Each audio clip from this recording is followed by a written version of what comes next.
வணக்கம். நான் உங்க முத்துக்குமாரி. நம்ம சேனலை நீங்கள் இப்போ தான் ஃபர்ஸ்ட் டைம் பார்க்குறீங்க அப்படின்னா சப்ஸ்கிரைப் பண்ணிக்கோங்க. பெல் ஐக்கனை ப்ரெஸ் பண்ணிக்கோங்க.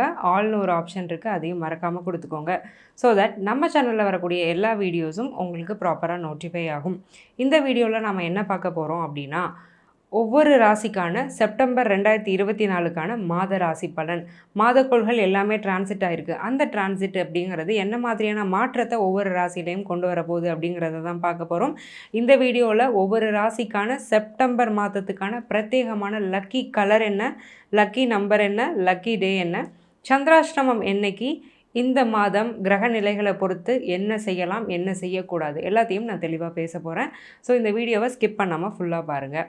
ஸோ மாதக்கோள்கள் என்னென்ன மாறி இருக்குது அப்படின்னா, சூரியன் செப்டம்பர் 17ஆம் தேதி சிம்மத்திலேருந்து கன்னிக்கு டிரான்சிட் ஆகிருக்கிறாரு.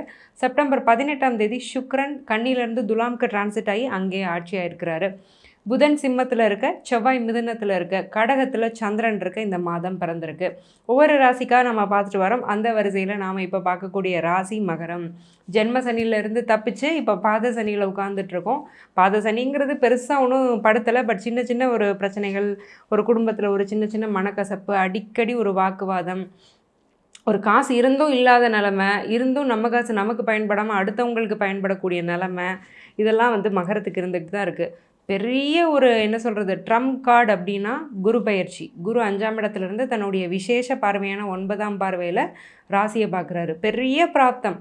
இன்னொரு இந்த செப்டம்பர் மாதம் இன்னொரு ஆடட் அட்வான்டேஜ் என்னென்னா, ராஜயோகாதிபதியான சுக்ரன் தன்னோட சொந்த வீட்டில் ஆட்சி, பாக்யஸ்தானத்தில் ஆட்சி, சரி 10ஆம் இடத்துல ஆட்சி. ஸோ ரொம்பவே ஒரு நல்ல ஒரு பிராப்தம் உள்ள ஒரு நல்ல மாதம் தான் இந்த மாதம். ஒவ்வொரு செக்டாருக்காக இது எப்படி இருக்குது அப்படிங்கிறத பார்த்துலாம். ஃபஸ்ட்டு நீங்கள் பிஸ்னஸ் பீப்புளாக இருக்கிறீங்க அப்படின்னா கண்டிப்பாக நல்லா இன்வெஸ்ட் பண்ணலாங்க. அதுவும் முக்கியமாக ஒரு ஆடை, ஆபரணம், பியூட்டி, காஸ்மெட்டாலஜி, கோல்டு, ஃபினான்ஸ், இந்த மாதிரியான ஃபீல்டில் நீங்கள் பிஸ்னஸ் பண்ணிகிட்ருக்கீங்கன்னா உங்களுக்கு எக்ஸலண்ட்டாக இருக்க போகுது. அப்போ நாங்கள் மித்தவங்களாம் என்ன கஷ்டப்பட போகிறோம்னா அப்படி கிடையாது. இவங்களுக்குலாம் கொஞ்சம் எக்ஸ்ட்ரா ஆடடாக இன்னுமுமே நல்லாயிருக்கும். ஒரு போல்டாக இறங்கி ஒரு பெரிய இன்வெஸ்ட்மெண்ட்னாலுமே இவங்க பண்ணலாம். அதே மாதிரி சுப கடன், அதாவது பிஸ்னஸ்க்கு நீங்கள் ஒரு லோன் வாங்கி இன்வெஸ்ட் பண்ண போகிறீங்க. ரொம்ப நாளாக நான் அலைஞ்சிட்ருக்கேன், யார் யாருக்கெல்லாமோ கிடச்சிருக்கு, நான் ப்ராப்பர் பிளானோட போனாலும் ப்ராப்பர் ஐடியாவோட போனாலும் எனக்கு லோன் அப்ரூவல் ஆகலைங்கிறவங்களுக்குலாம் இந்த மந்த் லோன் அப்ரூவல் ஆகும். நிறைய பேர் வேலையில் இருக்கிறவங்களும் பிஸ்னஸில் மாறலாங்கிற ஒரு மைண்ட் செட் பிஸ்னஸ்க்கு மாறக்கூடிய பிராப்தம் இந்த மாதம் இருக்குது. சரிங்க, ஓகே. கரியர் எப்படி இருக்கும், வேலை வாய்ப்பு கிடைக்குமா அப்படின்னா 10ஆம் இடம் ஸ்ட்ராங்காக தான் இருக்குது. ஸோ அதே மாதிரி 6ஆம் இடமும் நல்லா இருக்குது. அப்போ என்ன ஆகும் அப்படின்னா, புது இன்டர்வியூஸில் செலக்ட் ஆவீங்க. படிப்புக்கு சம்மந்தம் இல்லாத வேலை அப்படிங்கிறது நிறைய பேருக்கு கிடைக்கும். நான் இந்த செக்டார் தான் படித்தேன், இதில் தான் வேலை தேடினேன், பட் எனக்கு ஒரு ஸ்கில் இருக்குது. ஃபார் எக்ஸாம்பிள் ஒரு ஐடி பீப்புளாக இருந்தாலும் ஒரு மேனேஜ்மெண்ட் ஸ்கில், லீடர்ஷிப் ஸ்கில், நல்ல கம்யூனிகேஷன் ஸ்கில்ஸ் இருந்தால் ஹெச்ஆர் ஜாபுக்கும் அவங்க அப்ளை பண்ணுவாங்க, வெறும் யூஜி டிகிரியை வச்சுட்டு. இந்த மாதிரி அது சார்ந்த உங்களோட கோர் இல்லாமல் மற்ற ஒரு ஃபீல்டில் நீங்கள் வேலை கிடச்சி போகிறதுக்கான பிராப்தம் அப்படிங்கிறது ரொம்பவே ஸ்ட்ராங்காக இருக்குது. சரிங்க, ஹஸ்பண்ட் அண்ட் ஒய்ஃபோட ரிலேஷன்ஷிப் எப்படி இருக்குன்னா, இந்த மாத பிறப்பில் அமாவாசை சந்திரனாலும் ஆட்சியான சந்திரனாக இருக்கிறாங்க. ஸோ அவங்களால உங்களுக்கு எந்த பிரச்சனையும் இல்லை, அவங்களுக்கும் எந்த பிரச்சனையும் இல்லை. ஆனாலும் 2ஆம் இடத்துல சனி இருக்கிறதுனால உன் வாயில் தான் சனிம்பாங்க ஊர் பக்கம். அந்த மாதிரி வாக்குஸ்தானத்தில் சனி உட்காந்துருக்கிறாரு. நம்ம நல்லதுன்னு நினச்சி சொல்ல போவோம், நல்லா இருக்கட்டும்னு நினச்சி அட்வைஸ் பண்ணுவோம், அதை தப்பாக புரிஞ்சுருப்பார் யாரோ உங்கள் ஹஸ்பண்டோ இல்லை ஒய்ஃபோ. அதே மாதிரி பொதுவாகவே வாக்குஸ்தானத்தில் சனி இருக்கும்போது நம்ம நாக்கில் கொஞ்சம் கவனமாக இருக்க வேண்டியது அவசியம்.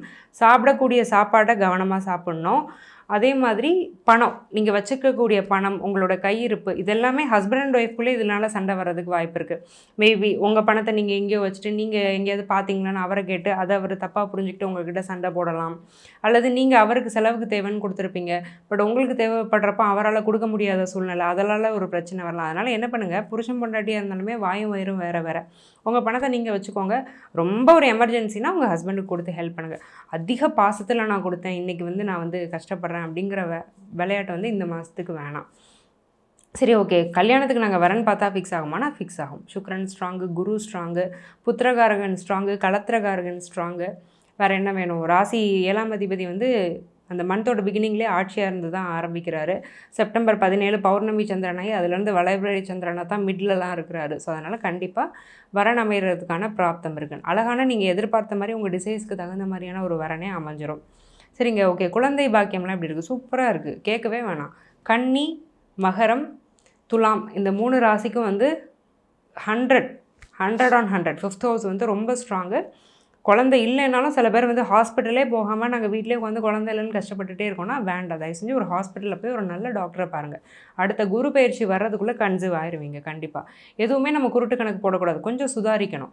ரொம்ப நாளாக நம்ம வந்து ஒரு குழந்தைக்கு முயற்சி பண்ணிகிட்ருக்கோம், ஆனாலும் குழந்தையே இல்லைன்னா ஏதாவது ஒரு பிரச்சனை இருந்தால் அதுக்கான ட்ரீட்மெண்ட் எடுத்துக்க பயப்பட தேவையில்லை. நிறைய பேர் பயப்படுறாங்க, நிறைய ஹாஸ்பிட்டல்ஸும் தப்பாக டைரக்ட் பண்ணுறாங்க. ஸோ கரெக்டான ஹாஸ்பிட்டலில் போய் பாருங்கள்.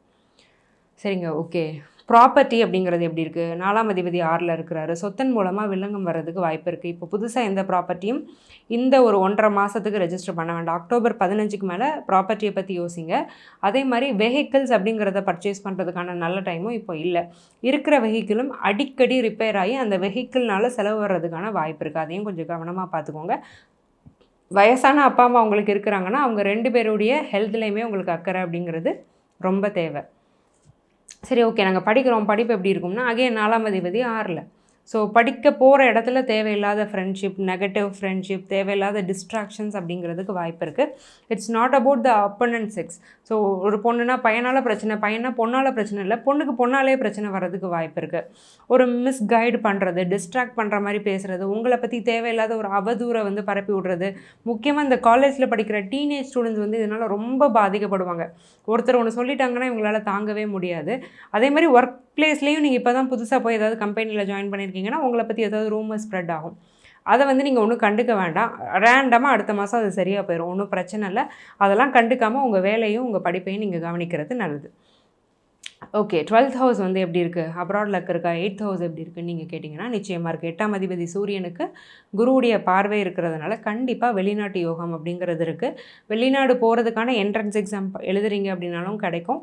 வேலைக்காக நீங்கள் வெளிநாட்டுக்கு முயற்சி செய்கிறீங்கன்னா நிச்சயமாக கிடைக்கும். பட் படிப்புக்காகனா இந்த 1 வருடம் வெயிட் பண்ண வேண்டியது இருக்கும். இந்த இயர் எண்ட் அல்லது நெக்ஸ்ட் இயரில் தான் கிடைக்கிறதுக்கான வாய்ப்பு இருக்குது. செப்டம்பர் மந்தில் ஸ்டூடெண்ட் வீசா அப்படிங்கிறது அப்ராட் போகிறதுக்கு உங்கள் மகர ராசிக்காரங்களுக்கு கிடைக்கிறதுக்கு வாய்ப்பு கம்மி தான். சரி, ஓகேங்க. எங்கள் ஹெல்த் எப்படி இருக்கும் அப்படின்னு நீங்கள் கேட்டிங்கன்னா 6ஆம் அதிபதி புதன் வந்து நல்லா இருக்கிறாரு. அவரை பற்றி எந்த பிரச்சனையும் இல்லை. ஸோ ஹெல்த் வந்து நல்லாவே இம்ப்ரூவ் ஆக போகுது. 8ஆம் இடத்துல இருந்தாலும் சூரியனோட பரிவர்த்தனை இருக்கிறதுனால வெளியில் கூட கண்டுபிடிக்க முடியாது. சில பேர் டாக்டரே போய் என்ன நோயினே தெரியல, பாடியெல்லாம் நல்லா தான் இருக்குது, பட் உடம்பு மட்டும் படுத்திட்டே இருக்குன்னா நீங்கள் சொல்லியிருப்பீங்க. அந்த மாதிரி நோய்கள்லேருந்து கூட வெளிவரக்கூடிய ஒரு பிராப்தம் அப்படிங்கிறது இந்த மாதம் இருக்குது. ஸோ ட்ரீட்மெண்ட் சக்ஸஸ் ஆகும். ஹெல்த் இஷ்யூஸ்லேருந்தெல்லாம் வெளியில் வந்துடுவீங்க, கண்டிப்பாக வெளியில் வந்துடுவீங்க. அதில் வந்து எந்த ஒரு பிரச்சனையுமே இல்லை. ஸோ இந்த மாதத்துக்கான செப்டம்பர் மாதத்துக்கான மகரத்துக்கான லக்கி நம்பர் என்ன அப்படின்னு நீங்கள் கேட்டிங்கன்னா 6. உங்களுடைய lucky colour white and blue. உங்களுடைய lucky day Wednesday and Saturday. சந்திராஷ்டமம் வந்து எங்களுக்கு என்றைக்கு இருக்குது அப்படின்னு கேட்டிங்கன்னா 1 செப்டம்பர் ஈவினிங்லேருந்து 4th செப்டம்பர் ஏர்லி மார்னிங் வரைக்கும். அப்புறம் 29th செப்டம்பர் ஏர்லி மார்னிங்லேருந்து 1 அக்டோபர் ஏர்லி மார்னிங் வரைக்கும். ஸோ இந்த மாதம் 2 முறை, அதாவது மந்த் பிகினிங் மந்த் எண்டில் மகரத்துக்கு சந்திராஷ்டமம் இருக்குது. இந்த குறிப்பிட்ட நாட்களில் தேவையில்லாத அலைச்சல், தேவையில்லாத வாக்குவாதம், தேவையில்லாத விவாதம், தேவையில்லாத ஒப்பந்தங்களை பண்ணிக்க வேண்டாம்.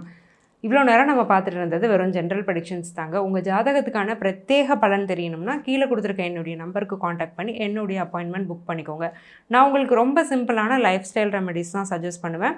அதை ஃபாலோ பண்ணி பெனிஃபிட் ஆனவங்க நிறைய பேர். அந்த வரிசையில் நீங்களும் இடம் பெறணும்னு நான் மனசார வேண்டிக்கிறேன். ஆல் த வெரி பெஸ்ட் மகரம். நன்றி, வணக்கம்.